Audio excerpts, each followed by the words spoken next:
हम मित्राभ्यास के माध्यम से हम मन प्रतिक्रियात्मक और सृजक इस विषय पर हम अ, अभ्यास करने का प्रयास कर रहे हैं। और इस अभ्यास में हम सभी विशेषतः हमारे प्रिय मित्र ब्रह्मचारी विमल प्रिय जी और ब्रह्मचारिणी आर्य वज्री जी काफ़ी अच्छी तरह से इस वर्ग को निरंतर मदद कर रहे हैं।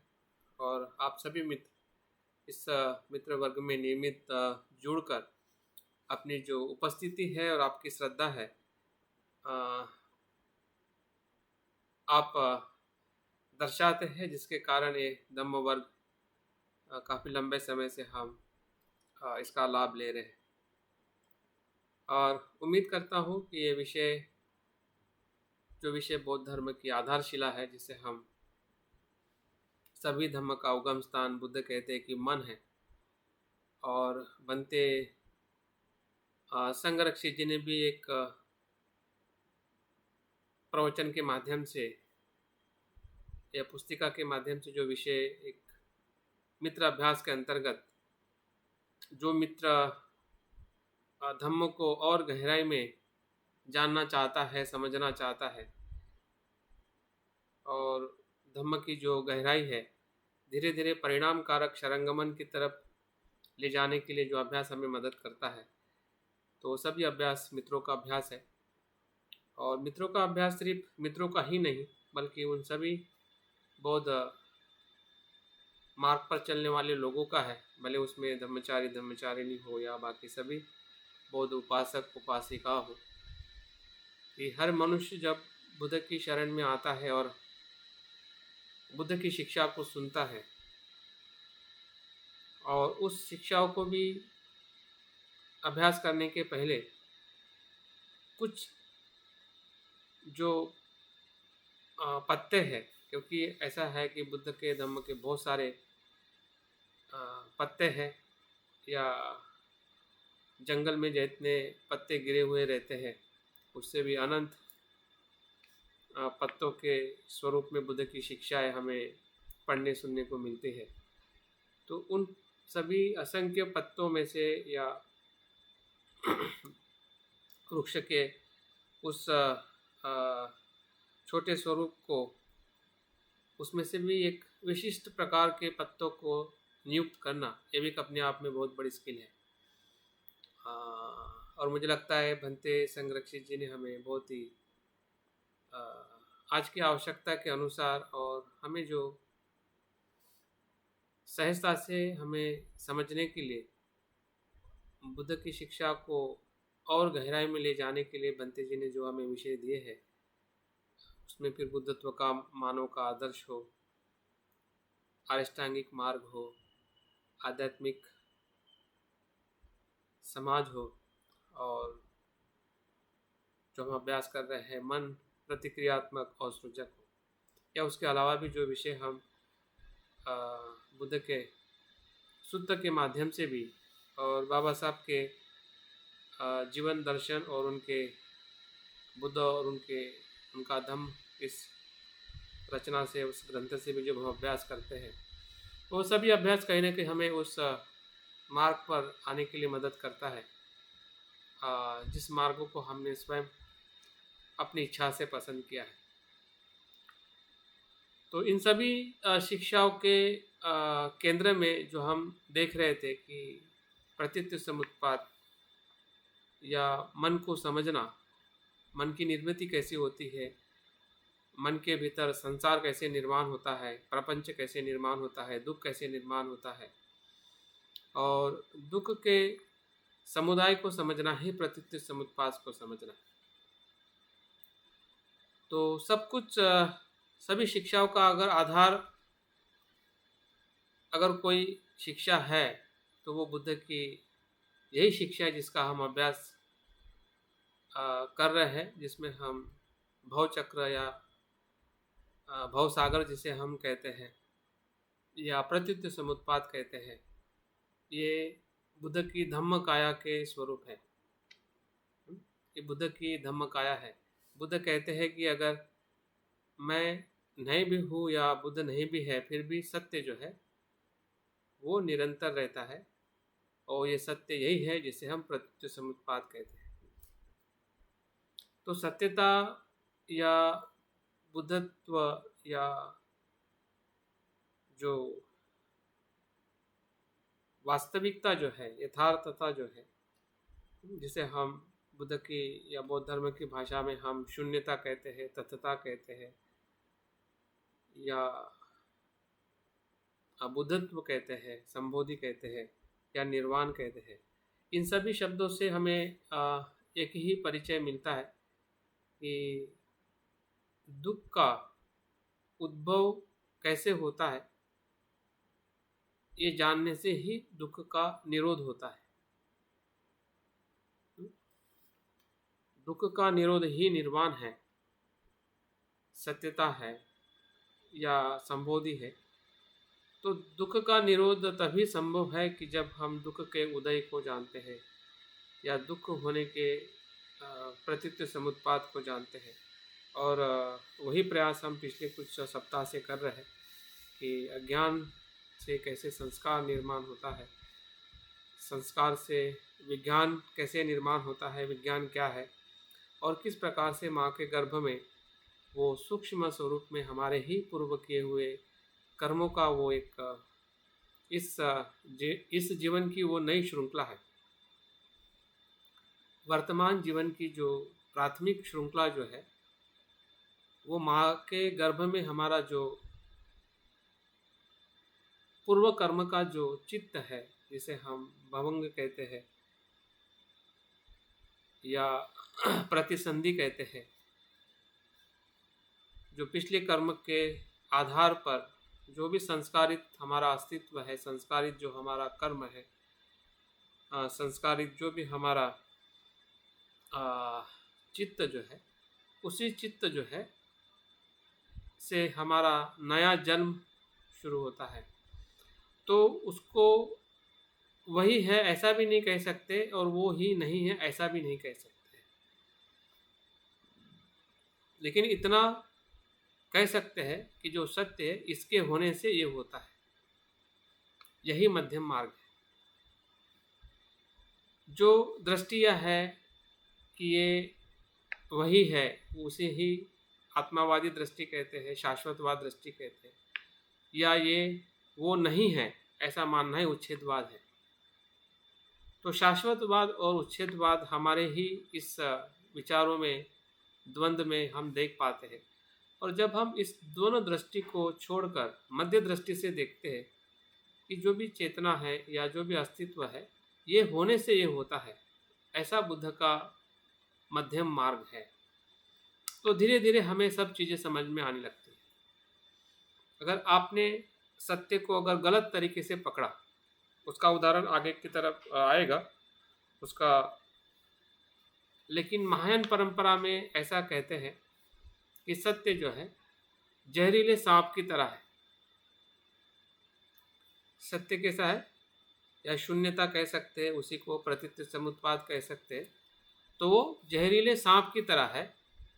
अगर उस जहरीले सांप को अगर आप सही तरीके से नहीं पकड़ पाए, तो वही सांप या वही जो जहर जो है वो हमारे शरीर में जाकर हमें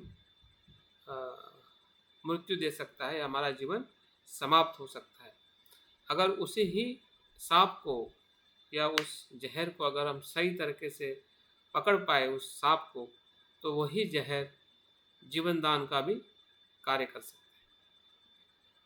तो यही है कि शाश्वतवाद और उच्छेदवाद की जो दृष्टि जो है एक ऐसी बनती है क्योंकि हम एक ही पक्ष को देखते हैं, उसका जो मध्यम पक्ष है या मध्यम मार्ग है, या किन कारणों से क्या घटित हो रहा है, वो नहीं देखने के कारण ही सब दृष्टियाँ हमारे आसपास मंडराती रहती है, और उसी दृष्टि को हम समझ कर सत्य को समझते हैं, जबकि वो मिथ्या धारणा होती है या असत्य होता है।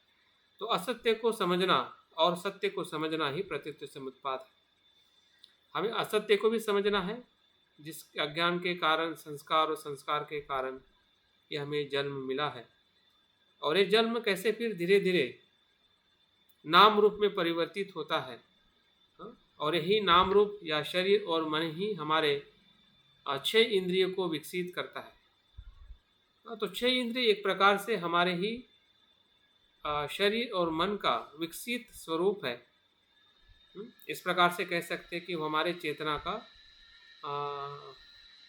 वैश्विक स्वरूप है 6 इंद्रिय, क्योंकि 6 इंद्रिय विश्व के साथ जुड़ जाते हैं, या विश्व के साथ हम जुड़ जाते हैं, या विश्व हमारे साथ जुड़ जाता है। तो 6 इंद्रिय के साथ संपर्क आने से हमारा जो अस्तित्व जो है वो वैश्विक हो जाता है, और वैश्विक जो भी जानकारी है इस 6 इंद्रियों के माध्यम से तो हम निरंतर हमारे भीतर हम स्टोर करते रहते हैं, या उसको हम प्रतिक्रिया देते रहते हैं, और उसी के कारण हमारा जो अज्ञान है या हमारी तृष्णाएं जो है वो और बढ़ती जाती है, और हमें पता ही नहीं चलता है कि ये तृष्णा पहले तो थी, क्योंकि तृष्णा के कारण ही हमारा जन्म हुआ है। लेकिन इस जीवन में भी जो तृष्णाएं और हमारा अज्ञान बढ़ते जा रहा है, वो एक कारण हमारे ही 6 इंद्रिय है, जहाँ पे हम जागरूक नहीं रहने के कारण वही 6 इंद्रिय वेदना स्पर्श को निर्माण करते हुए वेदना को निर्माण करते हैं। स्पर्श और वेदना जो हमने पिछले बार उसका अभ्यास किया है कि स्पर्श क्या होता है और वेदना क्या होती है, और स्पर्श और वेदना की जो जोड़ी जो है वो बहुत ही अरस परस है। ऐसा हम कह सकते हैं कि वो 2 हाथ की ताली है। जैसे एक हाथ से ताली नहीं बजती है, तो वेदना भी बिन स्पर्श से नहीं हो पाती। स्पर्श ही उसकी अपूर्व अवस्था है जिसे हम वेदना कहते हैं। और विज्ञान से लेकर वेदना तक, विज्ञान से लेकर वेदना तक, इसमें 2 चरण हम देख सकते हैं वर्तमान जीवन में, एक हेतु और उसका परिणाम, या कारण और उसका विपाक। तो इस वर्तमान जीवन में अगर हम थोड़ा अवलोकन करते हैं कि जब से हमारा जन्म माँ के गर्भ में विज्ञान के स्वरूप से हुआ था, तब से लेकर स्पर्श तक वो क्या है, प्रत्ययों की श्रृंखला है। विज्ञान, नाम रूप, षडायतन और स्पर्श, ये क्या है, प्रत्यय है, कारण है, कारण की श्रृंखला है। और वेदना क्या है, उस कारण का वो विपाक है। अभी देखिए ये विपाक कैसे हमारे कर्म में परिवर्तित होता है। ये विपाक फिर से आने वाले कर्म का या इस वर्तमान के कर्म का वो कारण बन जाता है। तो वेदना तक अगर हम समझ पाए कि वेदना कर्म नहीं है, वो विपाक है। वेदना क्या है, कर्म नहीं है, वो विपाक है। किसका विपाक है, इस जीवन में जो हमने शरीर धारण किया है और हमारे पास में जो 6 इंद्रिय है, और 6 इंद्रिय से होने वाला जो स्पर्श है, उसके कारण वेदना होती है। अगर कारण को समझ जाए तो वेदना के बारे में हमें ज़्यादा चिंता नहीं होगी, क्योंकि वेदना को परिणाम के स्वरूप नहीं देखने के वजह से उस वेदना को ही हम कर्म समझ बैठते हैं, और उसी वेदना के प्रति हम प्रतिक्रिया देते हैं। प्रतिक्रिया देने का कारण यही है कि वेदना की जो उत्पत्ति हो रही है उधर हमारा बहुत कम ध्यान है, या उसको हम भली भांति समझ नहीं पा रहे हैं कि वेदना होना ये आपके और मेरे हाथ में नहीं है। जैसे कि सांस का आना और जाना वो आपके या मेरे नियंत्रण में नहीं है, वो प्रतीत्य समुत्पन्न है। और प्रतीत्य समुत्पन्न में जो प्रत्यय की श्रृंखला अगर हम समझते हैं तो मुझे लगता है कि परिणाम से हम जागरूक हो सकते हैं। जैसे कि सांस का आना और जाना, अगर ये प्रतीत्य समुत्पन्न है तो सांस से होने वाले स्पर्श को या उसकी वेदनाओं को हम जागृति से देखने से धीरे धीरे उसके प्रति जो हमारा द्वेष और आसक्ति कम हो सकती है। अगर हम प्रत्यय से नहीं देखते हैं तो वेदना इतनी सूक्ष्म है और इतनी क्षणिक और इतनी परिवर्तनशील है कि वो तुरंत तृष्णा में चली जाती है। और वेदना की जो प्रतिक्रिया ही तृष्णा है। वेदना को जब हम प्रतिक्रिया देते हैं और प्रतिक्रिया नहीं देते हैं, दो चीजें हैं। अगर वेदना को हम विपाक के दृष्टि से देखें कि भाई वेदना होना ये कोई बड़ी बात नहीं है, बड़ी बात नहीं है मतलब उससे हमें डरना नहीं है। जो विपाक है उससे हमें क्यों डरना है? क्योंकि वो हमारे कर्मों का वो परिणाम है। विपाक से अगर हम डरते हैं या विपाक से अगर हम आसक्त हो जाते हैं या उससे भागते हैं, दो चीजें हैं। आजकल जो न्यूरो साइंस में दो बातें बताई जाती है कि फाइट और फ्लाइट। ब्रेन का जो हमारा नेचर क्या है, फाइट करना मतलब झगड़ना या भाग जाना। तो यही वेदना का स्वभाव है। वेदना का जो मन जो है वो ब्रेन का एक नेचुरल फंक्शन है, नेचुरल फंक्शन। लेकिन वो कौन सा नेचुरल फंक्शन है? वो नेचुरल फंक्शन प्रतित्व समुत्पाद से निर्माण हुआ है। हमारा ब्रेन इसलिए रिएक्शन वैसे देता है क्योंकि वो उसी प्रकार से उसको जान पाता है, उससे ज़्यादा जान नहीं पाता है। और यहीं पे बौद्ध धर्म की ज़रूरत हो जाती है कि इस वेदना को कैसे देखा जाए, कि नेचुरल दृष्टि से ही देखा जाए कि नेचुरल के साथ में जो जागृति की दृष्टि उससे देखा जाए। नेचुरल दृष्टि से देखोगे तो हम मनुष्य में ही घूमते रहेंगे या मनुष्य में से प्राणी में घूमते रहेंगे, उससे ज़्यादा हम अच्छे इंसान नहीं बन सकते। मनुष्य से थोड़े अच्छे मनुष्य बन सकते हैं, लेकिन मनुष्य में ही बार बार या उससे भी नीचे की जो गति उसी में ही हमारा बार बार जन्म होगा, क्योंकि वो उस ब्रेन का, उस मन का वो एक मैकेनिज्म है। लेकिन इस मैकेनिज्म को अगर हम समझते हैं कि ये किस प्रत्यय से निर्माण हो रहा है और वेदना में हमारी जिम्मेदारी क्या है, और उस परिणाम के तौर पे अगर हम वेदना को देखते हैं और भंते और यहाँ पे बताते हैं कि यहाँ पे हमें एक ऊर्ध्वगामी की तरफ या भवचक्र तोड़ने का जो मार्ग है वहाँ से मिल जाता है। वैसे तो हमने पिछले इसमें देखा है कि सम्यक दृष्टि के सूत्र के आधार पर सारिपुत्र ने तो हर एक प्रत्यय के साथ में चार आर्य सत्य का अनुभव लेते हुए हर एक प्रत्यय के साथ हमें बाहर निकलने का मौका है। लेकिन बुद्धघोष और बुद्धघोष से भंते जी ने जो हमें रेफरेंस देके जो बताया है कि वेदना और तृष्णा के बीच का जो गैप है, गैप क्या है? निकलने का मार्ग क्या है? जागृति का मार्ग। निकलने का मतलब क्या है? वहां से अगर ऊर्ध्वगामी मार्ग अगर शुरू होता है, इसका मतलब वेदना के प्रति हम सजग होते हैं। और सजग होने का मतलब यह है कि हमें यह पता चलने लगता है कि वेदना कर्म नहीं है, परिणाम है। अगर आपने उसको कर्म मान लिया जाने अनजाने, तो वहां पे प्रतिक्रिया जरूर होगी। अगर आपने कर्म नहीं माना, जैसे कि उदाहरण के तौर पे मैं बताता हूँ, जैसे कि हम ध्यान करने के लिए बैठते हैं, ध्यान करना हमारा कर्म है, या श्वास पर मन को एकाग्र करना ये हमारा कर्म है। लेकिन मन में आने वाला जो काम छंद जो है या न्यूरन है वो कर्म नहीं है। लेकिन न्यूरन को ही हम कर्म मान बैठते हैं जाने अनजाने में। न्यूरन जो है वो पूर्व में किए हुए कर्म का परिणाम मात्र है।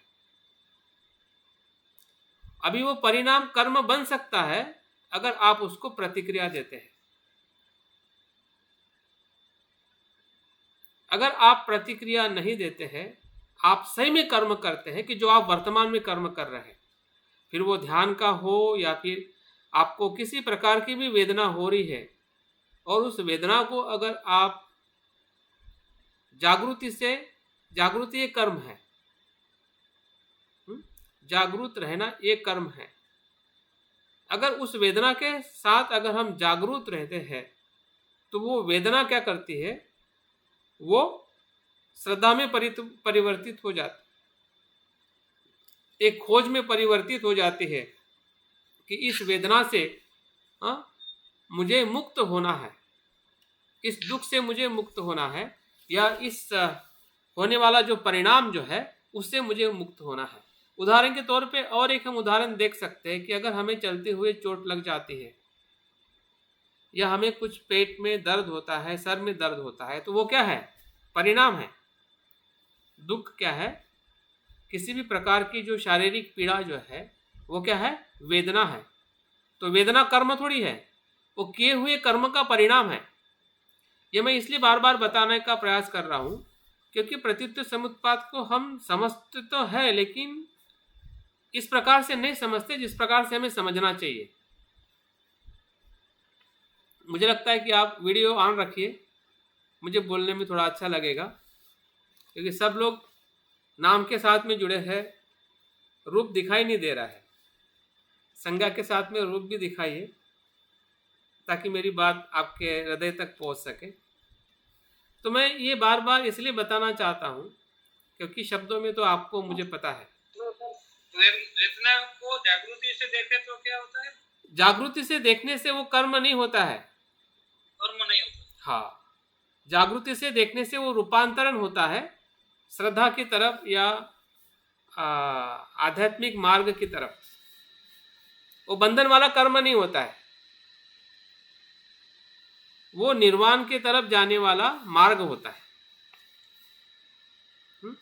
जो भी कर्म होता है, फिर वो कुशल हो अकुशल हो, जैसे कि हमें ध्यान अच्छा लगता है और हम ध्यान करते हैं। अभी ध्यान की जब वेदना हो के जब हम ध्यान करते हैं, तो वो ध्यान का कर्म बंधनकारक बन सकता है, जिसे हम यांत्रिकीकरण कहते हैं। लेकिन वो ध्यान करते समय अगर हम जागरूक हैं तो वो मार्ग बन जाएगा, और मार्ग क्या होगा, वो कर्म का बंधन नहीं बनेगा। फिर वो किसी भी प्रकार का हमारा आचरण हो, फिर हमारा शील का आचरण हो, दान का आचरण हो। बोलते हैं ना कि जब आप जागृति से कोई कर्म करते हैं तो वही कर्म वो बुद्धत्व का मार्ग बन सकता है या बनता है। अगर वही कुशल कर्म अगर हम अजागृति से करते हैं, वेदना की प्रतिक्रिया से करते हैं, जैसे कि मैं इसलिए शिलाचरण करता हूं क्योंकि मुझे भय की वेदना है या मुझे प्रतिष्ठा की वेदना है, और उस वेदना, भय और प्रतिष्ठा से जब मैं शील का पालन करता हूं तो वो भले शील के पालन से मुझे कुछ लाभ जरूर मिलता है, लेकिन वो लाभ नहीं मिलेगा कि जो विमुक्ति का लाभ है। वैसे ही ध्यान, वैसे ही अभ्यास, तो ये सभी जो हमारी जो गतिविधियां जो है वेदना के इर्द गिर्द घूम रही है, और वो हमें समझना बहुत ज़रूरी है। भले हम संसार में रहें तब भी चलेगा, लेकिन हमें ये पता होना चाहिए कि संसार में हम क्यों आ रहे हैं।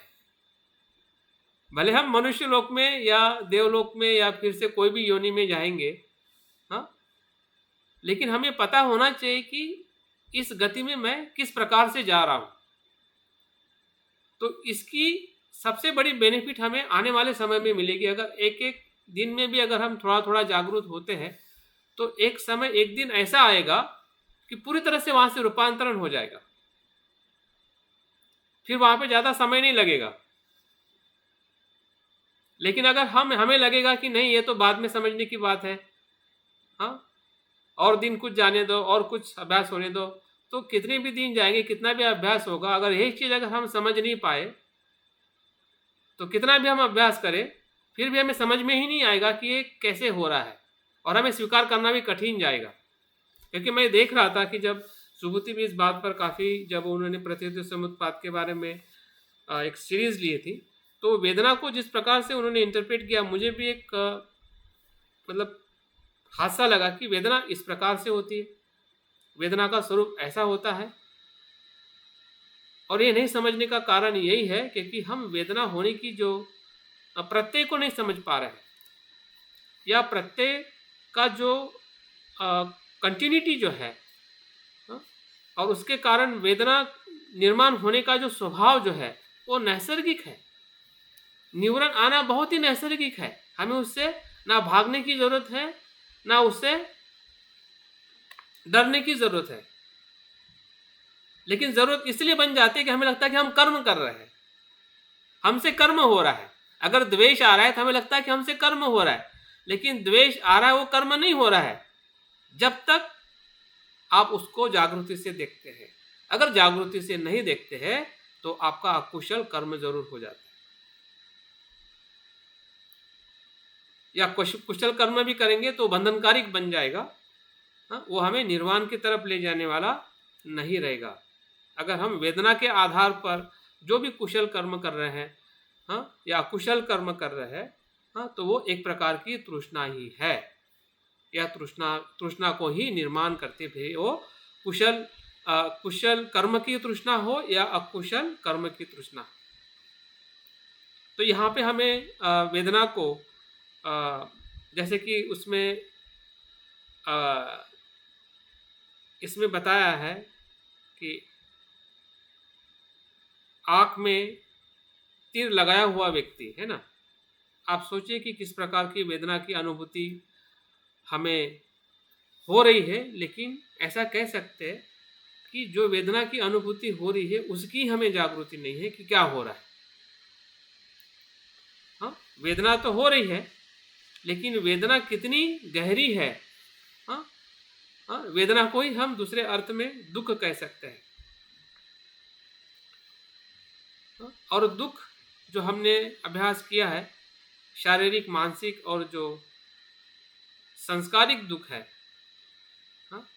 जो संस्कारिक दुख है, उस दुख की अनुभूति जब तक हम वेदनाओं से या प्रक्रिया से या उसके प्रत्यय के आधार पर जब तक हमें नहीं होती है, और उस आधार पे जब तक हम श्रद्धा की तरफ हम बढ़ रहे हैं या नहीं बढ़ पा रहे, तो इसका कहीं ना कहीं हमें अनुभव लेना पड़ेगा कि हमारी श्रद्धा सही में दुख के अनुभव से आ रही है, क्या सिर्फ किसी की बाह्य प्रेरणा से आ रही है, या संस्कारों से आ रही है। और हमें पता चलना चाहिए, भले कभी कभी हम इतने श्रद्धावान होते हैं, इतने अतिशयोक्ति सोचते हैं कि नहीं नहीं मेरी तो एकदम सच्ची श्रद्धा है। श्रद्धा सच्ची कैसी हो सकती है, कैसे उसका हम मूल्यमापन करें कि मेरी श्रद्धा बुद्धत्व प्राप्ति की श्रद्धा है। उसको हमें कहीं ना कहीं परसेंटेज में काउंट करने की ज़रूरत है अपने आप। किसी को और कोई कहे कि तुम श्रद्धावान हो, तुम बहुत ही अच्छे हो, इससे अच्छा है कि हम ही अपनी श्रद्धा को अकाउंटेबिलिटी रखें कि 10% है कि या 50%। अगर 10% है, 50% है, तो क्या मैं उस वेदना को उस प्रकार से देख पा रहा हूँ, दुखों को उस प्रकार से मैं ग्रहण कर पा रहा हूँ। अगर कर पा रहा हूँ तो निश्चित आप या हम उस श्रद्धा के मार्ग से, हम जो ऊर्ध्वगामी जो मार्ग जो है, उधर हम बढ़ते जा रहे हैं, ऐसा हम जरूर कह सकते हैं। अगर नहीं हो रहा है तो उसकी भी हमें अनुभूति होनी चाहिए कि मैं उस श्रद्धा के साथ आगे नहीं बढ़ पा रहा हूँ, क्योंकि वेदना को मैं अभी भी समझ नहीं पा रहा हूँ कि वेदना का। और इसलिए कायानुपश्यना का अगर हम ध्यान करते हैं तो वेदनानुपश्यना का अनुभव हमें होने लगता है। हम वेदना को इसलिए ज़्यादा समझ नहीं पा रहे हैं क्योंकि कायानुपश्यना का हमारा ध्यान सिर्फ सांस तक ही आता है, सांस तक ही समाप्त हो जाता है।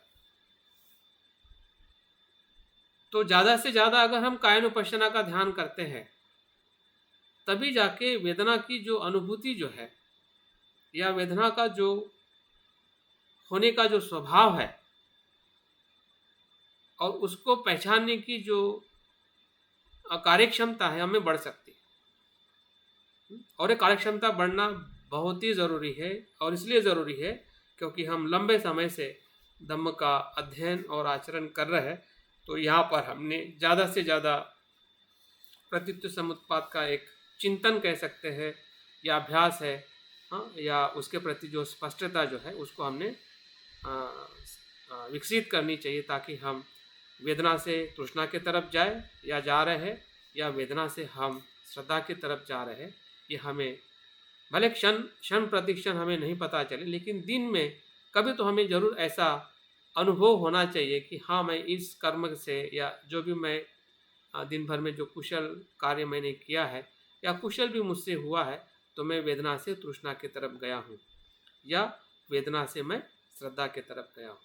तो यह अवलोकन बहुत ही महत्वपूर्ण है, और इस अवलोकन की तरफ हमने एक दूसरे को मदद करनी चाहिए, अपने आप पे उस पे कार्य करना चाहिए, ताकि हम सही अर्थ में धम्म का जो अध्ययन कर रहे हैं या धम्म के प्रति जो हम इतना समय या इतना हम जो प्रयास कर रहे हैं उसका हमें फल भी मिले। अगर मार्ग ही नहीं होगा तो फल भी नहीं होगा, मार्ग नहीं होगा तो फल की आशा करना वो उस शेख चिल्ली के जैसा होगा कि शेख चिल्ली जो जिस डाल पे बैठा रहता है और उसी डाल को काटते काटते सोचने लगता है, हाँ, कि मैं इसको बेचूंगा, अंडे खरीदूंगा, मुर्गी खरीदूंगा, शादी करूंगा, बच्चे होंगे, सब कुछ होगा। हाँ, जब बच्चे को खिलाने के लिए सोचते रहता है तो फट से नीचे गिर जाता है। तो फल तो अच्छा देख रहा था ना, परिणाम कल्पना अच्छी कर रहा था, वो सुख की कल्पना कर रहा था, हाँ, कि सब कुछ उसके उसके अनुसार ही होने वाला है, और होने ही वाला था, ऐसा नहीं। लेकिन वो भूल गया था कि जिस डाली पे बैठा था दूसरे डाली को काटना चाहिए था, तो वो उसी डाली को काट रहा था जिस डाली पे वो बैठा था। तो कहीं ना कहीं हम भी धर्म को समझ रहे हैं, आचरण कर रहे हैं, लेकिन ऐसा ना हो कि हम चलते रहे, लेकिन हमें यही पता नहीं चले कि जो मार्ग हम आचरण कर रहे हैं वो वेदना से तृष्णा की तरफ बढ़ा रहा है या वेदना से हमें श्रद्धा की तरफ ले जा रहा है। तो उस अनुभव को हमने ज़रूर समझने का प्रयास करना है, और वही प्रतीत्व समुत्पाद का मुझे लगता है एक हमारा स्वयं का अनुभव हो सकता है।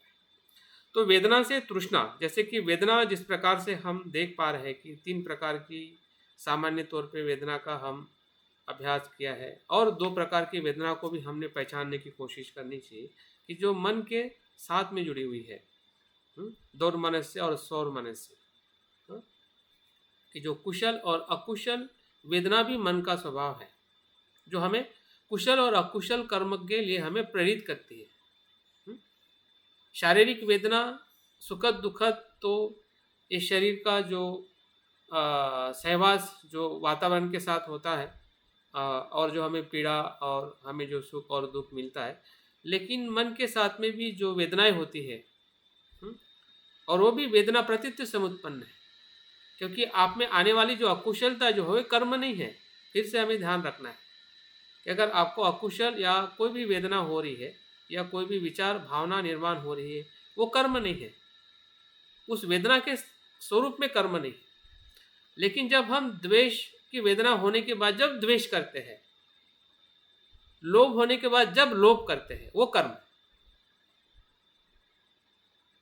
अगर लोभ होने के बाद लोभ नहीं करते हैं ना, इसका मतलब हम जागरूक हैं, उस परिणाम को हम समझ पा रहे हैं कि हाँ, ये मेरे पूर्व संस्कारों से आया हुआ लोभ है, पूर्व संस्कारों से आया हुआ द्वेष है, वो आपका कर्म नहीं है, वो तो पहले कर्म का परिणाम है।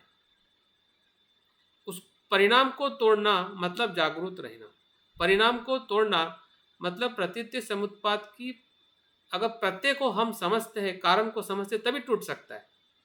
अगर आप कारण को आप नहीं समझ पा रहे तो आप कैसे तोड़ोगे? दुख कैसे टूटेगा या दुख से हम कैसे मुक्त होंगे अगर हम होने वाले प्रत्यय को ही हम समझ नहीं पा रहे हैं या प्रत्यय को देख नहीं पा रहे हैं। हाँ, तो उसका प्रत्यय का जो पूरा स्वरूप जो है, जो माँ के गर्भ से लेके जो हमारे नाम रूप है, षडायतन है, स्पर्श है, हाँ, इसे ही स्पर्श से ही वेदना होती है। तो इस प्रकार से अगर हम वेदना को देखते हैं तो वेदना ही हमारे लिए सबसे बड़ी बुद्धत्व की ऊर्जा बन सकती है, बुद्धत्व की तरफ जाने का वो मार्ग बन सकता है। अन्यथा वही वेदना बार बार इस संसार में दुखी करने का और बार बार संसार में जन्म लेने का भी कारण बन सकती है।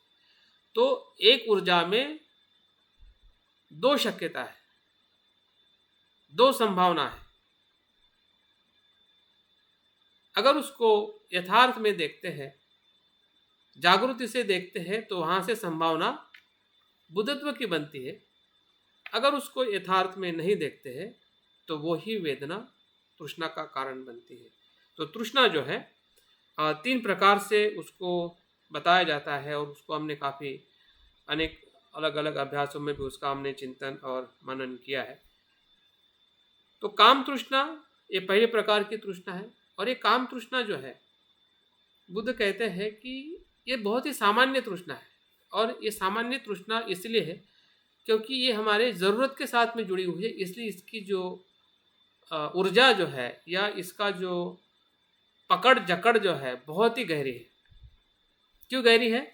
क्योंकि ये हमारी जो रोज़ की जो ज़रूरत है, जैसे हम कह सकते हैं कि भोजन है, पैसा है, कपड़ा है, घर है, हमारा जो वैवाहिक जीवन है, पुत्र है, धन है, तो ये हमारी सभी की आवश्यकता है, ज़रूरत है सामान्य तौर पे। और इसी ज़रूरत के साथ में ये तृष्णा जुड़ी हुई है।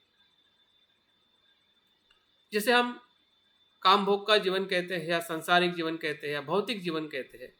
तो भौतिक जीवन के साथ ये तृष्णा रहने के कारण इसका जो जाल जो है वो हमने हजारों जन्मों से जब जब भी हमने जन्म लिया है, अभी भी इस जन्म में भी जो हम अपने इस भौतिक जीवन को टिकाने के लिए या भौतिक जीवन को सुख संपन्न करने के लिए आवश्यकता के अलावा जितनी भी चीज़ें हमने अपने आसपास इर्द गिर्द अपने अस्तित्व में जो हमने निर्माण की है या उसका उपभोग किए है या करने में हम ऐसे व्यस्त हो गए हैं या ऐसे फंस चुके हैं कि हमें समझ में ही नहीं आ रहा है कि ये तृष्णा क्या है और कैसे उसको समझा जाए।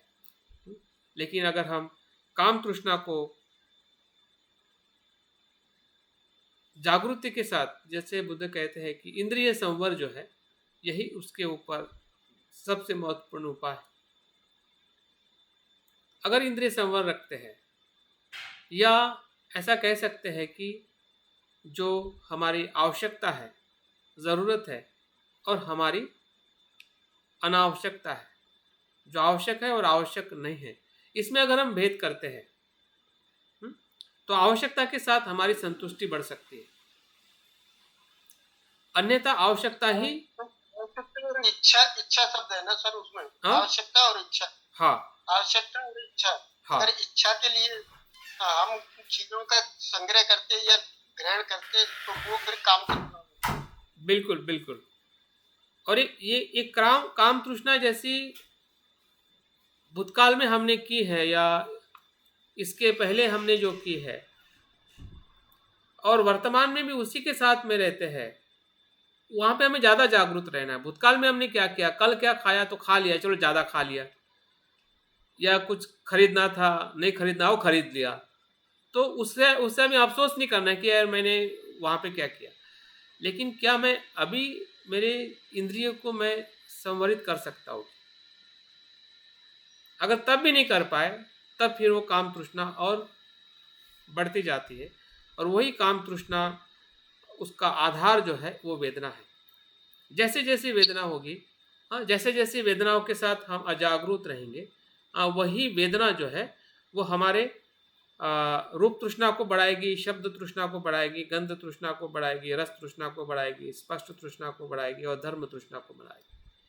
तो जितने इंद्रिय है उतने ही उसके विषय के साथ जुड़ी हुई तृष्णाएं जो है, हम कह सकते हैं कि तृष्णा एक है लेकिन उसके हाथ 6 है या मुंह 6 है या रंग 6 है, या एक साथ में वो 6 प्रकार से वो डिमांड करती है। आंखों से देखेगा तो कान से भी वही सुनने को चाहिए जो सुंदर है, जीभ को भी वही चाहिए, शरीर को भी वही चाहिए। तो हर तरीके से जो हम तृष्णा के साथ हमारा जो अस्तित्व जो है, उस अस्तित्व को हाँ? आवश्यकता के आधार पर और जागृति के आधार पर, दो आधार यहाँ पे हमें काम में आ सकते हैं, और वो तभी संभव है कि जब हम वेदना के साथ में जागरूक होते हैं। और इसलिए जब हम आनापानसति करते हैं तो क्यों करते हैं? जागृति का विकास करने के लिए। अगर जागृति का विकास हो रहा है तो निश्चित ही है उस जागृति के विकास का जो इम्प्लीमेंट है या उसकी जो उपयोगिता जो है वो इंद्रिय संवर के साथ जुड़ी हुई है। अगर हमें लग रहा है कि हमारा ध्यान अच्छा हो रहा है, ध्यान हम नियमित कर रहे हैं, और इंद्रिय संवर पे अगर उसका असर नहीं आ रहा है, तो इसका मतलब ये है कि हमारा जो आनापानसति जो है वो उस स्तर का नहीं, मार्ग के स्तर का नहीं हो रहा है, वो यांत्रिक हो रहा है, मार्ग की तरफ ले जाने वाला नहीं हो रहा है, क्योंकि हम समझ नहीं पा रहे हैं कि काम तृष्णा क्या हमारे जीवन में हम कितने परसेंटेज में, कितने इंद्रिय के साथ हम कम होते जा रहे हैं। जब मैंने खुद का अवलोकन किया था, जैसे कि मैं देख रहा था कि जब मेरे विकास को मैं देख रहा था कि आसक्ति अगर कम होना ही मेरा जीवन का उद्देश्य है या मेरा लक्ष्य है, तो कहाँ से मैं देखूँ उसको कि जहाँ पे आसक्ति कम हो रही है। तो मैंने अपने इंद्रिय के आसपास में देखा, तो मैंने देखा कि मुझे कपड़ों में आसक्ति नहीं है, मुझे कुछ सुनने में आसक्ति नहीं है, मुझे कुछ देखने में आसक्ति नहीं है। तो फिर आसक्ति कैसे बढ़ते जा रही है, कम क्यों नहीं हो रही है? तब मैंने देखा कि स्वाद में कुछ आसक्ति है, और स्वाद की आसक्ति एक इतनी गहरी आसक्ति है कि वो हमारे पूरे शरीर और पूरे मन को नियंत्रित कर देती है। आपने देखा होगा कि संसार में सबसे ज़्यादा अगर झगड़ा या सबसे ज़्यादा अगर कोई किसी से प्रभावित होता है या किसी का गुलाम होता है, तो दो चीज़ों से, धन से तो होता ही है, लेकिन एक रूप से और एक स्वाद से। और जितने भी बड़े बड़े युद्ध हुए हैं, हाँ, रूप के लिए हुए हैं और दूसरा स्वाद के लिए हुए हैं, या स्वाद की वजह से एक मनुष्य दूसरे का गुलाम हो जाता है या उसके आसक्ति में पड़ जाता है। तो रस की जो तृष्णा जो है, ये मुझे लगता है कि एक कॉमन तृष्णा है, और उस तृष्णा को पहचानना हमारे लिए बहुत ज़्यादा ज़रूरी है, क्योंकि वही एक ऐसी तृष्णा है जिसके वजह से हमारे स्वास्थ्य पर या हमारे मन पर एक ऐसा नियंत्रण ले लेती है कि हमें पता ही नहीं चलता है कि हमारी जो आसक्ति जो है वो किस प्रकार से स्वाद तृष्णा के साथ में हम हमारी बढ़ते जा रही है, और एक तरफ हम अनासक्त होने का प्रयास कर रहे हैं, लेकिन दूसरी तरफ हमारी जो तृष्णा जो है वो इसी ही स्वाद तृष्णा के साथ में ही आगे बढ़ते जा रही है। तो स्वाद तृष्णा को बताने के लिए शायद मैंने इसके पहले भी एक उदाहरण बताया था। उदाहरण के तौर पे एक कहानी है कि एक राजा का जो माली होता है, और वो रोज़ अपने उसके जो बगीचा होता है, उस बगीचे से बहुत सारे फूल जो है वो राजा को रोज़ देने के लिए उसका कार्य होता है। तो एक दिन राजा उस माली को पूछता है और कहता है कि तुम्हारे इस बगीचे में एक बहुत सुंदर पक्षी तुम्हारे गार्डन में आता है, और जो पक्षी मनुष्य से हमेशा दूर रहता है, लेकिन वो मुझे चाहिए दरबार में, तो क्या तुम मुझे वो ला के दोगे? तो माली बोलता है कि हाँ महाराज, मैं एक सप्ताह के भीतर उस पक्षी को मैं आपके दरबार में ला के दूंगा। बुद्ध ये कहानी अपने भिक्षुओं को बताते हैं कि किस प्रकार से एक पक्षी जो मनुष्य से हमेशा दूर रहता था, वो किस प्रकार से गुलाम बना है। तो गुलामी का जो उदाहरण जो है, स्वाद तृष्णा किस प्रकार से कार्य करती है, उसका एक बहुत ही अच्छा उदाहरण बुद्ध अपने शिष्यों को बताते हुए हमें भी बता रहे हैं कि अगर उस पर अगर हम कार्य करते हैं तो निश्चित ही हमारी जो काम तृष्णाओं को हम पहचान पा सकते हैं कि कहाँ पे हमारी काम तृष्णाएं कार्य कर रही है।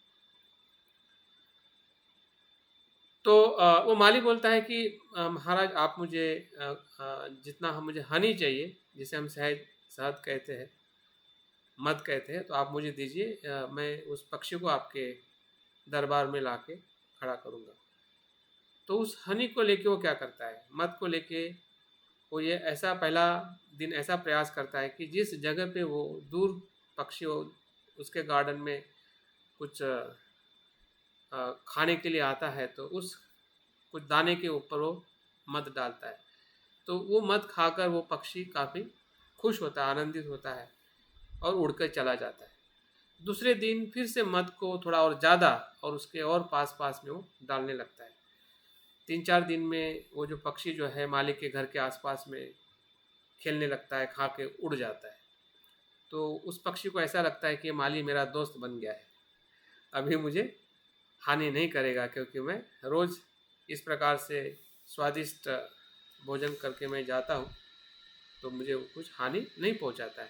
फिर आखिरी दिन वो माली जो क्या करता है, उसको और ज़्यादा हनी खिलाते हुए धीरे धीरे रास्ते पे एक हनी डालते डालते वो महल की तरफ, रास्ते की तरफ, महल के भीतर ले जाता है।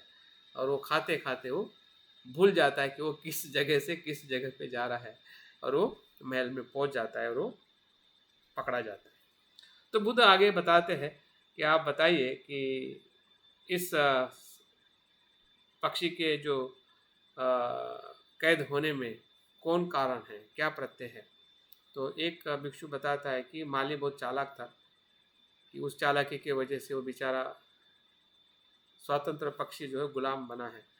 दूसरा भिक्षु बताता है कि ये मद की वजह से, मद का जो स्वाद जो है उसके वजह से। तो बुद्ध कहते हैं कि ना माली की वजह से ना मद की वजह से, बल्कि जो उस पक्षी की जो स्वाद तृष्णा जो है, स्वाद तृष्णा के कारण वो गुलाम बना है। तो यही काम छंद का या काम तृष्णा का, इंद्रियजन्य तृष्णा का सबसे बड़ा उदाहरण अगर हम एक स्वाद तृष्णा से देखते हैं, तो रूप तृष्णा हो, शब्द तृष्णा हो, गंध तृष्णा हो, या शरीर से होने वाली स्पष्ट तृष्णा हो, या मन में आने वाले जो विचार है, वितर्क है, कल्पना है, हमारी धारणा है, उसके प्रति भी जो हमारी तृष्णा है। तो इस सभी तृष्णाओं को हम भली भांति समझ सकते हैं कि जो हमारी वेदनाओं से ही वो निर्माण होती है। अगर वेदना में अगर हम जागरूक है, तो ये जो तृष्णा जो है अपने आप ही कम प्रमाण में होगी,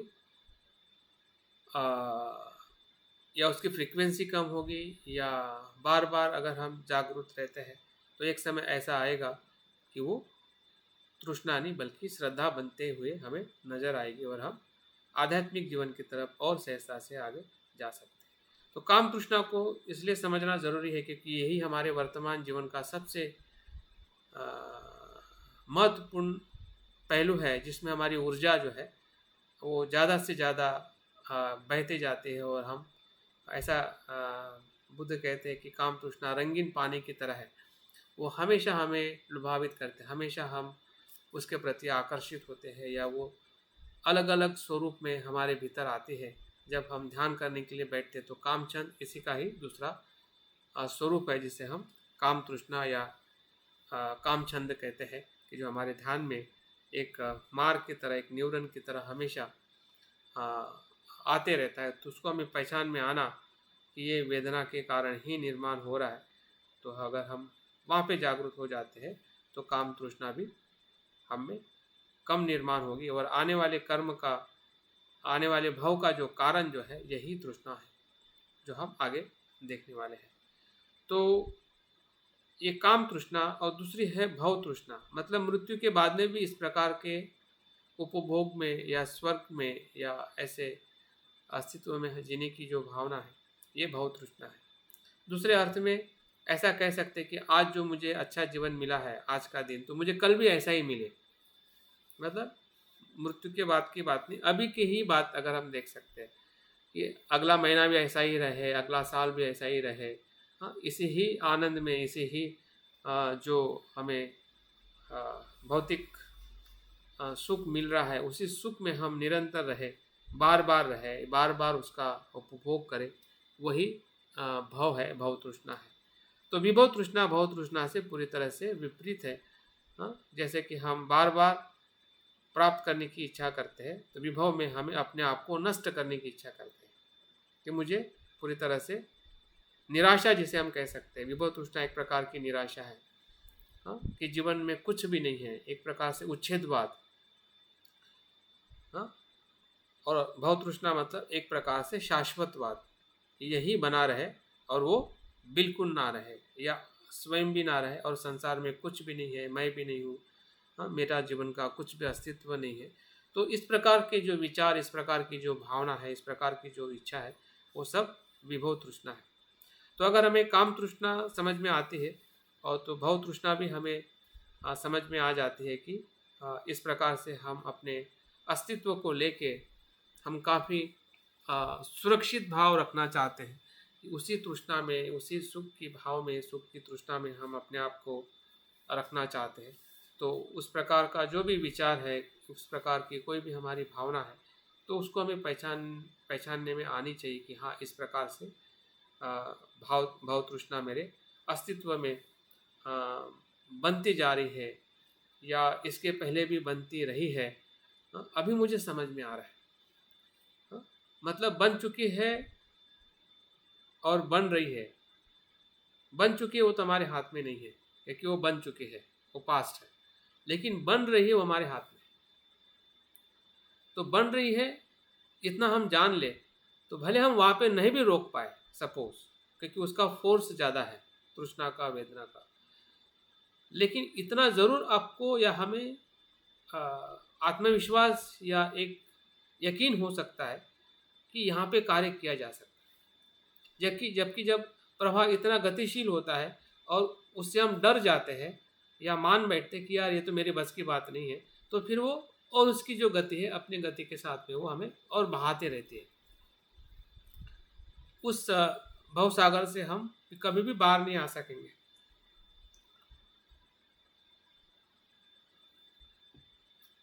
जबकि प्रत्युत्तर समुत्पाद हमें भवसागर से बाहर आने के लिए बताता है।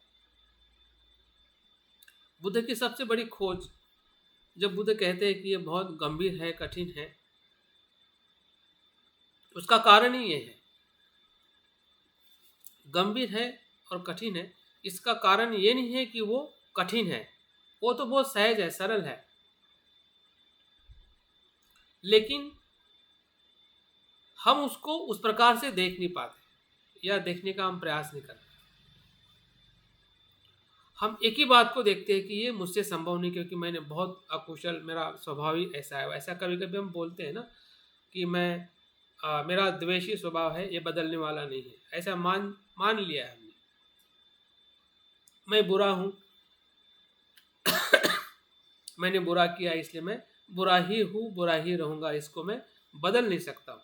इसके वजह से वो कठिन है। लेकिन जिस प्रकार से बुद्ध ने समझाया है, और हम अगर उस प्रकार से थोड़ा समझने का प्रयास करते हैं, कि वो कितना भी बुरा हमसे कर्म हुआ हो भूतकाल में, लेकिन जो हमें समझ में आ रहा है वर्तमान में कि हाँ वो इस प्रकार से हो रहा है, तो समझ जाइए कि वहाँ पे सभी संभावना है कि हम इस प्रत्युत्तर समुत्पाद को समझते हुए इस दुख से और पुनर्जन्म के चक्र से हम मुक्त हो सकते हैं। तृष्णा को और 3 स्तर में देखा जाता है, जो मुझे पढ़ने में आया, मुझे बहुत ही अच्छा तृष्णा का जो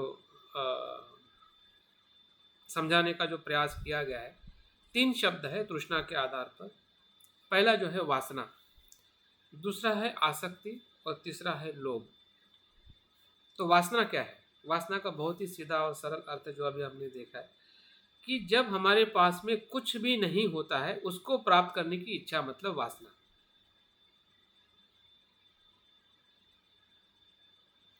हमारे पास में पैसा नहीं है और हम ज़्यादा से ज़्यादा पैसा कमाना चाहते हैं। हमारे पास में भोजन नहीं है, कुछ भी नहीं है, और उसको हम ज़्यादा से ज़्यादा लेना चाहते हैं, तो वो वासना है। आवश्यकता से ज़्यादा, ठीक है। लेकिन हमारे पास में कुछ भी नहीं है तब, तो वो वासना है। आसक्ति क्या है? उसका दूसरा स्तर जो है, जो आपके पास में कुछ है और उसको और प्राप्त करने की इच्छा, मतलब आसक्ति। तो ये आसक्ति को हमें समझना है कि हमारे पास में कुछ है, पहले से कुछ है, लेकिन उसको हम और ज़्यादा प्राप्त करना चाहते हैं, उसी चीज़ को हम और अधिक मात्रा में चाहते हैं, वो आसक्ति है। और तीसरा जो लोभ जो है, तृष्णा का ही जो तीसरा स्तर जो है, कि हमारे पास में सब कुछ है। सब कुछ है मतलब सब कुछ है, आपके पैसा है, मकान है, बच्चे हैं, पत्नी है, सब कुछ आपके पास में जो चाहिए वो आपके पास में, जिसे हम लग्जरियस लाइफ कह सकते हैं। सब कुछ हमारे पास में है, लेकिन संतुष्टि का अभाव है, असंतोष है। सब कुछ है लेकिन असंतोष है, वो लोभ है। तो इस प्रकार से भी हम तृष्णा के 3 स्तर में, वेदना से तृष्णा कैसी निर्माण होती है, अगर तृष्णा को अगर हमें समझना है तो वेदना के गहराई में जाके उसको हम बिल्कुल समझ सकते हैं। तभी जाके हमें तृष्णा का अस्तित्व कैसे बनता है, जो हमारे इंद्रियजन्य अनुभूति पर ही वो निर्भर है। किस पे निर्भर है? वो इंद्रियजन्य अनुभूति पर ही निर्भर है, जो वेदना से उसका परिणाम हमें मिलकर, वो तृष्णा जो है ये वर्तमान का कर्म है। वेदना से जो तृष्णा जो है वो वर्तमान का कर्म है, जो आने वाले आसक्ति और भव को निर्माण करता है।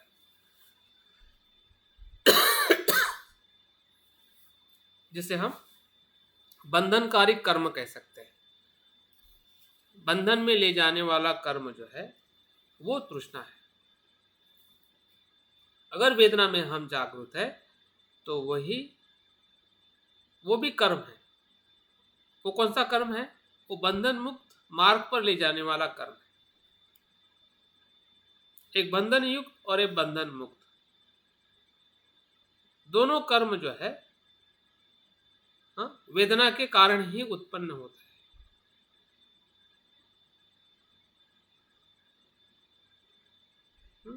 वेदना के परिणाम से ही तृष्णा या श्रद्धा निर्माण होती है, जिसको हम समझना है और हमें महसूस भी करना है कि कहाँ कहाँ पर किन किन घटनाओं में मुझे ऐसा अनुभव हुआ है।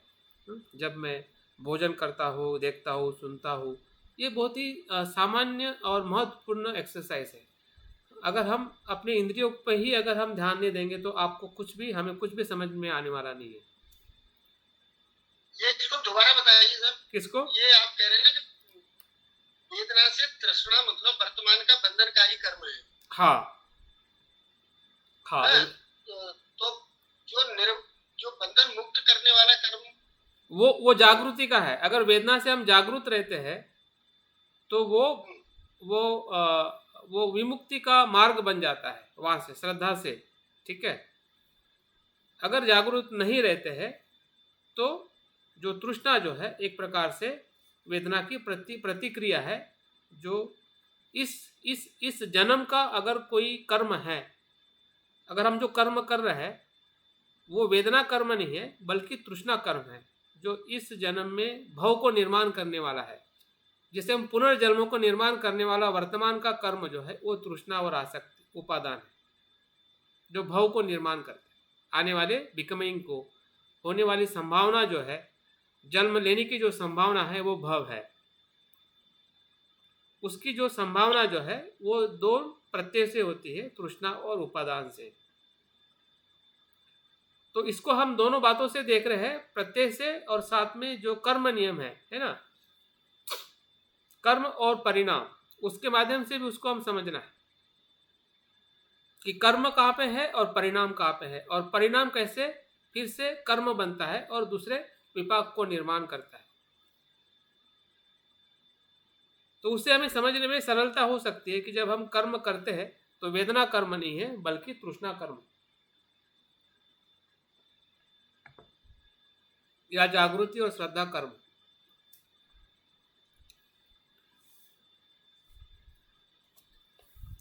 ये जीवन धारा के मूल माना गया है। जो भी हमारी जीवन धारा है या जो भवसागर है वो उसका ये सबसे महत्वपूर्ण आधार है। ऐसा ही कहते हैं कि भव की सभी श्रृंखला जो है इसी से प्रभावित होती है।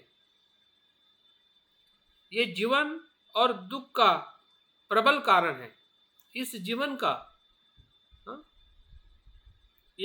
का और दुख का ये प्रबल कारण है जो संसार के अंदर एक विष के समान है, ऐसा धम्मपद में बुद्ध कहते हैं।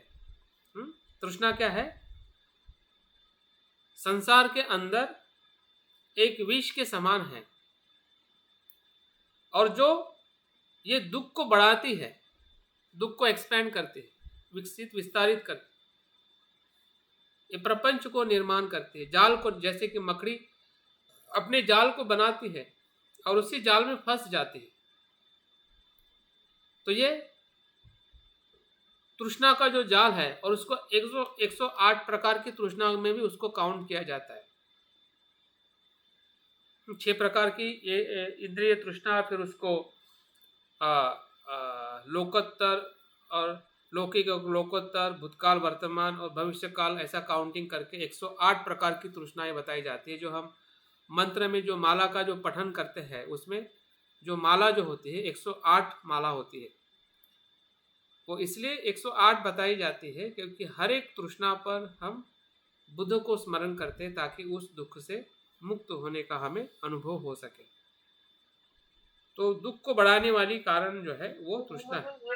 108 तृष्णाओं में सब मतलब जैसे काम लोग की और ये तो बंधनकारी हो जाएंगी और बाकी उसमें रूप लोक और अरूप लोक की जो होंगी वो मतलब वो तृष्णाएं होंगी, लेकिन वो मुक्त करने वाली होंगी ना।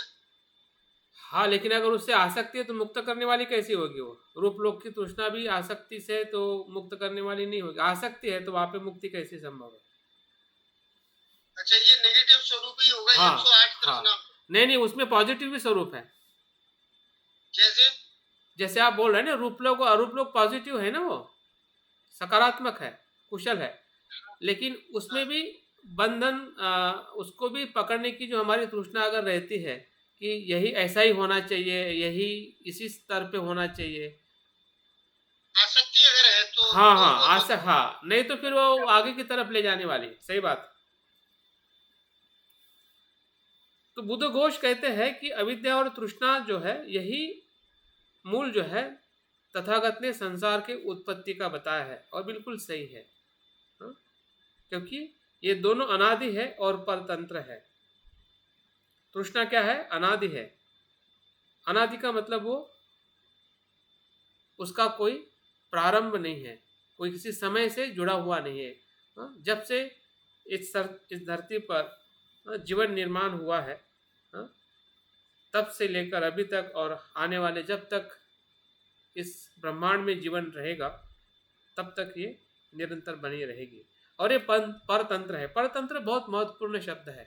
परतंत्र का मतलब ये है कि तृष्णा जो है स्वयं में अस्तित्व में नहीं है, अपना उसका स्वयं का स्वभाव नहीं है, उसका स्वयं का स्वतंत्र स्वभाव नहीं है। वो परतंत्र है, मतलब किसी कारण से निर्माण होती है, इसलिए वो परतंत्र है। परतंत्र का मतलब वो वेदना से निर्माण होती है। स्पर्श वेदना से निर्माण होता है और वेदना से तृष्णा निर्माण होती है।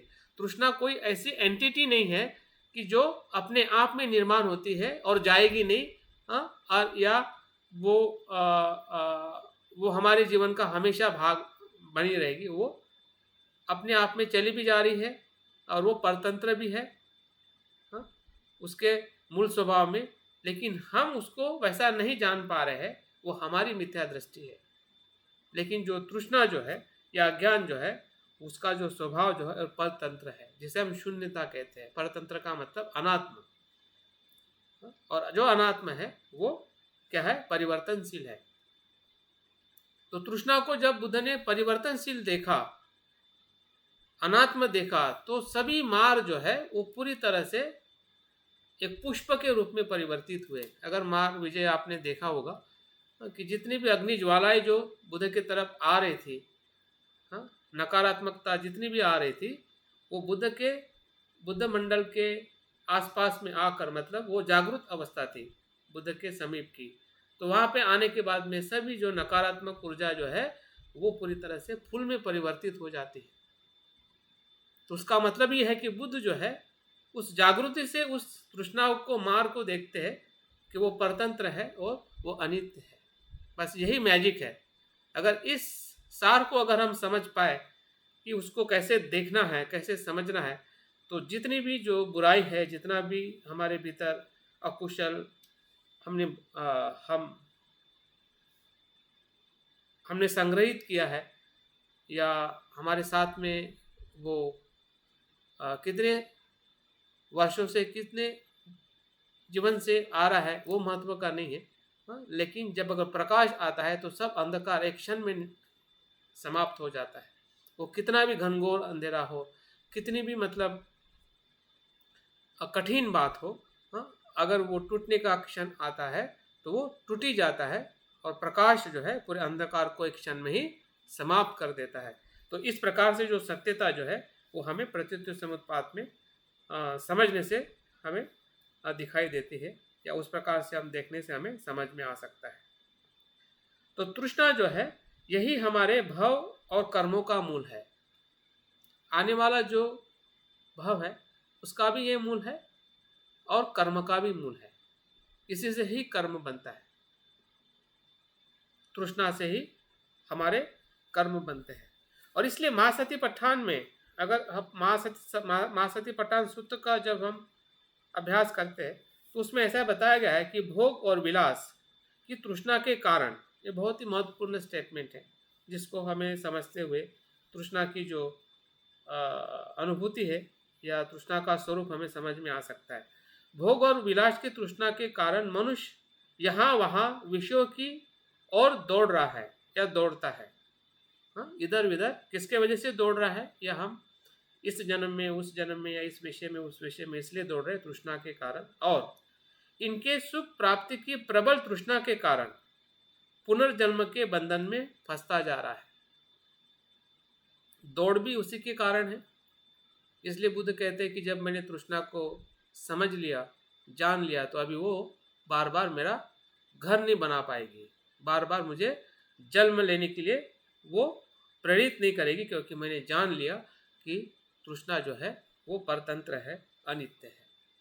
तो इस भाव से जब हम तृष्णा को देखते हैं तो हमें उसका अनुभव उस प्रकार से होता है।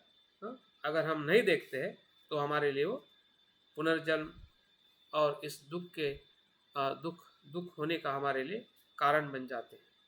ललित विस्तार में भी ऐसा कहा जाता है कि सभी जो वेदनीय जो है, वेदना जो है, सभी वेदना जो है वो तृष्णा कहा जाती है। सब प्रकार की तृष्णा के मूल में वेदना ही रहती है।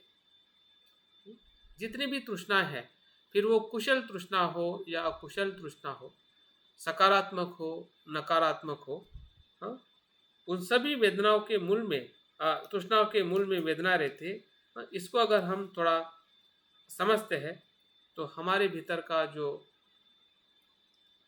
लोभ है या हमारे भीतर की जो आसक्ति है उसको हम समझते हुए उससे हम मुक्त हो सकते हैं। क्योंकि समझदारी है जिसे हम सम्यक दृष्टि या प्रज्ञा कहते हैं, जिसके कारण हम अपने आसक्ति को कम कर सकते हैं या उससे हम मुक्त हो सकते हैं। मध्यम निकाय में अगर हम एक सूत्र को पढ़ते हैं, जिसमें जो सूत्र जो महातन्हा संख्या इस सूत्र से परिचित है, जिसमें तृष्णा के बारे में बुद्ध बताते हैं, और इस सूत्र को जरूर हमने पढ़ना चाहिए, क्योंकि एक ऐसे उदाहरण को यहाँ पे बताया गया है कि एक भिक्षु जो है, जिसका नाम साती नाम का भिक्षु था, उसको एक मिथ्या धारणा हुई थी, जो हम सबको अक्सर वो धारणा है। ये उदाहरण उस समय का भले हो, उस भिक्षु का हो, लेकिन ये धारणा हम सब में है। वो कौन सी धारणा है? भिक्षु को ये धारणा उत्पन्न हुई थी कि दूसरा नहीं, वही एक विज्ञान आवागमन करता है। ये बुद्ध की शिक्षा है। क्या धारणा होती है उसको, साथी भिक्षु को, कि दूसरा नहीं, वही एक विज्ञान। दूसरा नहीं मतलब परिवर्तनशील विज्ञान नहीं, वही विज्ञान आवागमन करता है, वही आता है, वही जाता है। इस प्रकार से बुद्ध ने शिक्षा बताई है। इस प्रकार से वो प्रोपोगेशन करता है, इस प्रकार का प्रचार प्रसार करता है। और ये बात जब भिक्षुओं को पता चलती है कि ये भिक्षु जो है, साथी नाम का भिक्षु जो है, इस प्रकार से बुद्ध की शिक्षा का गलत प्रचार कर रहा है या गलत अनुभव बता रहा है कि ये बुद्ध की शिक्षा है, कि बुद्ध इस प्रकार की शिक्षा की बात करते हैं, तो ये बात जब भिक्षुओं को सुनने में आती है तो भिक्षु बुद्ध के पास जाते हैं और बुद्ध उस साथी नाम के भिक्षु को सभा में बुलाते हैं कि भाई तुम जो ये जो बोल रहे हैं, क्या कथन तुम्हारा सही है? क्या मैंने ऐसा आपको बताया है या तुम्हें बताया है कि वही विज्ञान अवगमन करता है, दूसरा नहीं? तो वो साथी नाम का भिक्षु जो बुद्ध को कहता है कि हाँ, मुझे तो यही आपकी शिक्षा है, ऐसा मुझे लगता है। तब बुद्ध जो है आगे जो उपदेश देते हैं, इसी प्रतित्व समुत्पाद का उपदेश देते हैं कि विज्ञान जो है वो वही नहीं होता है, क्योंकि वो प्रत्यय से निर्माण होता है, हर एक क्षण में निर्माण होता है। हाँ, विज्ञान अपने आप में वही इसलिए नहीं होता है, हाँ, क्योंकि विज्ञान जो बनता है वो इंद्रिय के विषय के संपर्क में आने से बनता है। विज्ञान होता नहीं है, बनता है, वो प्रक्रिया है। तो वही विज्ञान कैसे बनेगा? मेरी शिक्षा ऐसी नहीं, मेरी शिक्षा जो है वो प्रतित्व समुत्पाद से होने वाली प्रक्रिया की शिक्षा है। मैंने ये कभी ना मैंने कहा है, ना मेरी शिक्षा है। हाँ, सभी भिक्षुओं को बुद्ध फिर से रिपीट करते हैं, क्योंकि इस प्रकार की अवधारणा तब भी लोगों में होती थी कि जो बुद्ध को सुनते थे और बुद्ध का अनुयायी होने का भी उनका पद था, भिक्षु थे। आज भी हम बौद्ध हैं, हाँ, हम बौद्ध धर्म का आचरण भी कर रहे हैं, लेकिन फिर भी हमें कहीं ना कहीं ऐसा भास, ऐसा भ्रम, ऐसा मिथ्या दृष्टि बनी रहती है विचारों में, मन में, या कुछ न कुछ देखने में विज्ञान को और मन को समझते हुए, और हमें कहीं ना कहीं लगता है कि नहीं नहीं ऐसा ही कुछ होता होगा। और ये इसलिए हमें लगता है क्योंकि प्रतित्व समुत्पाद को हम भली भांति समझ नहीं पा रहे हैं और जानने का हम प्रयास नहीं कर रहे। इसलिए बुद्ध वहाँ पे फिर से बताते हैं कि यह होने से ये होता है, और वहाँ पे पूरा प्रतित्व समुत्पाद बुद्ध बताते हैं कि अविद्या के कारण संस्कार होता है, संस्कार के कारण विज्ञान होता है, विज्ञान के कारण नाम रूप होता है, नाम रूप के कारण षडायतन होता है, षडायतन से स्पर्श होता है, स्पर्श से वेदना होती है, वेदना से तृष्णा होती है, तृष्णा से उपादान, उपादान से भाव, बहुत से जाति जरा हमारा वेदी दुख समुदाय निर्माण होता है। तो फिर से बुद्ध यहाँ पर प्रतित्व समुत्पाद को बहुत ही भली भांति और सकोलता से, और बुद्ध उस साथी भिक्षु को और बाकी सभी भिक्षुओं को रिपीट करवाते कि क्या ये मेरी शिक्षा है ना, मैंने ये बताया है। मैंने वो नहीं बताया कि जो साथी भिक्षु अपने मेरे नाम से वो प्रोपोगेट कर रहा है और मुझे मेरी शिक्षा को इस प्रकार से वो कलुषित कर रहा है या दूषित कर रहा है, ये शिक्षा मेरी नहीं है। ये मैं ऐसा ना उसको बताया ना मैं आपको बताया है। जो बताया है वो ये प्रतित्व समुत्पाद है, अनुलोम है। और उसके आगे वो भी बताते हैं कि उसको निरोध करने का भी, दुख नष्ट करने का भी, जो ये न होने से ये नहीं होता है, ये होने से ये होता है। विज्ञान जो निर्माण हो रहा है वो वही इसलिए नहीं है क्योंकि वो इस कारण से वो निरंतर बनते जाता है, वो वही नहीं होता है, वो एक नहीं होता है, एक जैसा नहीं होता है, निरंतर वो प्रवाहित होता है क्योंकि वो प्रत्यय से निर्माण होता है। और जब प्रत्यय नहीं होता है तो वो विज्ञान भी नहीं होता है, पुनर्भव भी नहीं होता है, और दुख समुदाय या दुख का भी अस्तित्व समाप्त हो जाता है। तो इस प्रकार से जो वेदना से जो तृष्णा जो है, और तृष्णा को समझने के लिए प्रतीत्व समुत्पाद का जो तत्व जो है वो बुद्ध उस उपदेश में ये बताना चाहते हैं, और आगे फिर और उसको किस प्रकार से उसका हमारे जीवन में कैसे उसका आचरण करना है उसके बारे में भी बुद्ध आगे की बात करते हैं। लेकिन यहाँ पे हमें इतना ही देखना है कि वो साती नाम का जो भिक्षु जो है किस प्रकार से गलत धारणाओं के कारण या गलत धारणाओं से बुद्ध की शिक्षा को वो आत्मावाद के तौर पे वो देख रहा था, और उसी के कारण बुद्ध इस उपदेश को फिर से दोहराते हैं और हमें बताते हैं कि जो भी हमारा अस्तित्व जो है वो वही नहीं होता है, क्योंकि वो प्रत्यय से आधारित है, और प्रत्यय से निर्माण होने वाली प्रक्रिया निरंतर गतिशील और अनित्य और परिवर्तनशील होती है। तो यही उसका तत्व है जिसे हम प्रतीत्व समुत्पाद कहते हैं। तो मुझे लगता है कि तृष्णा से उपादान की तरफ मैं जाने वाला हूँ, लेकिन मुझे लगता है कि समय हो गया है। तो कल के सत्र में तृष्णा से उपादान, क्योंकि उपादान एक अपने आप में बहुत ही महत्व का प्रत्यय है, क्योंकि उपादान के बारे में बहुत कम बातें की जाती है, लेकिन उपादान एक ऐसा तत्व है कि तृष्णा के गहरे स्वरूप को प्रकट करता है। अगर हम आधुनिक मनोविज्ञान में अगर देखते हैं कि जो हमारे मन के जो अलग अलग स्तर है, जागृत मन और अर्ध जागृत और अजागृत, तो अजागृत मन का जो स्तर जो है वही उपादान है, जिसको हम आठ विज्ञान के तौर पे अगर हम आलय विज्ञान की अगर हम बात करते हैं, आलय विज्ञान और क्लिष्ट मनोविज्ञान जो है वही उपादान है। तो उस स्तर पे हमें उसको समझने की ज़रूरत है, ताकि हमारा जो तृष्णा जो है उपादान को किस प्रकार से निर्माण करती है, और यही उपादान आने वाले जीवन में जिसे हम भव कहते हैं, भव को वो कैसे निर्माण करता है। तो तृष्णा और उपादान को हमें भली भांति समझना ज़रूर है, ताकि हम प्रतीत्व समुत्पाद का जो एक जहाँ से हमारे कर्म का जो बल जो है या कर्म का बंधन जो है हमारे अस्तित्व में जो बनता है उसका यही मूल आधार है।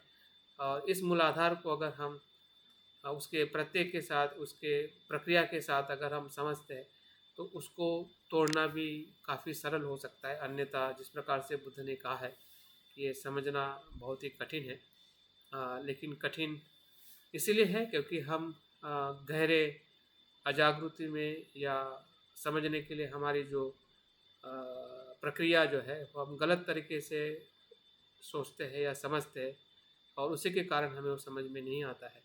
लेकिन मुझे विश्वास है और आप लोग भी उस विश्वास से आगे बढ़ते जा रहे हैं।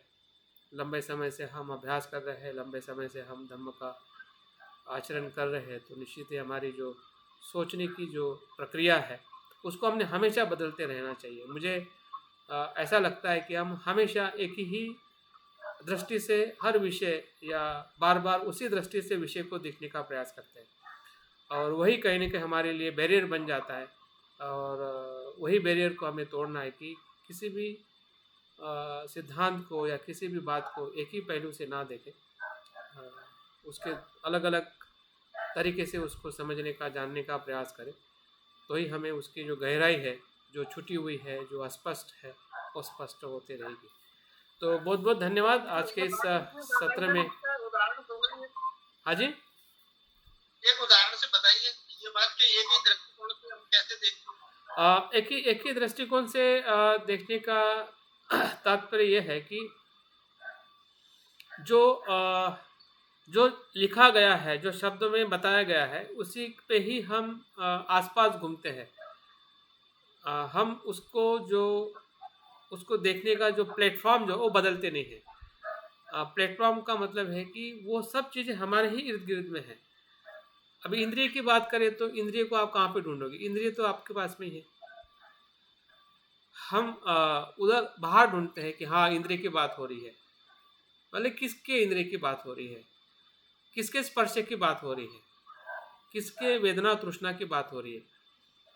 वो मतलब किताबों के वेदना तृष्णा की बात नहीं हो रही है, शब्दों की बात नहीं हो रही, बल्कि कहीं ना कहीं हमारा जो अनुभव जो है, जहाँ पे हमने वेदना ली है, जहाँ पे हमने हमारे पास इंद्रिय है और इंद्रिय से जो हमें स्पर्श हो रहा है, तो उस अनुभव के आधार पर हमने हमेशा उसको ढूंढने का प्रयास करना चाहिए।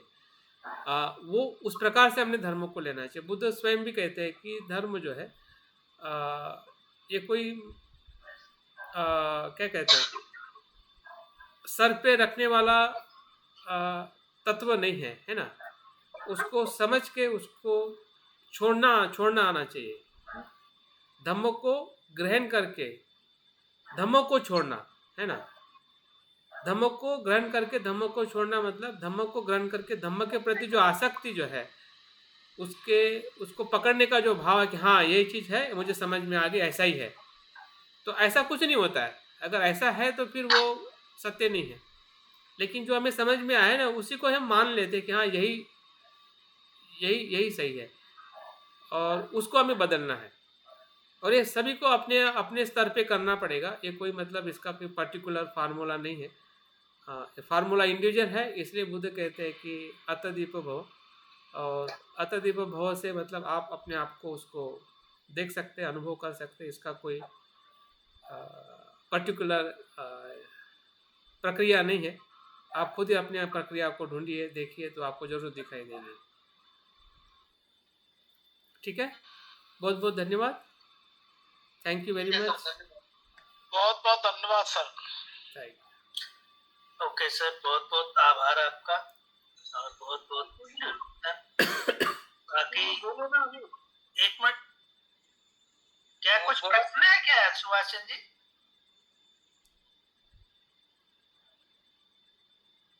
कुछ प्रश्न तो नहीं है सुभाष चंद्र जी, क्या कहना चाह रहे? आवाज म्यूट कर दिया।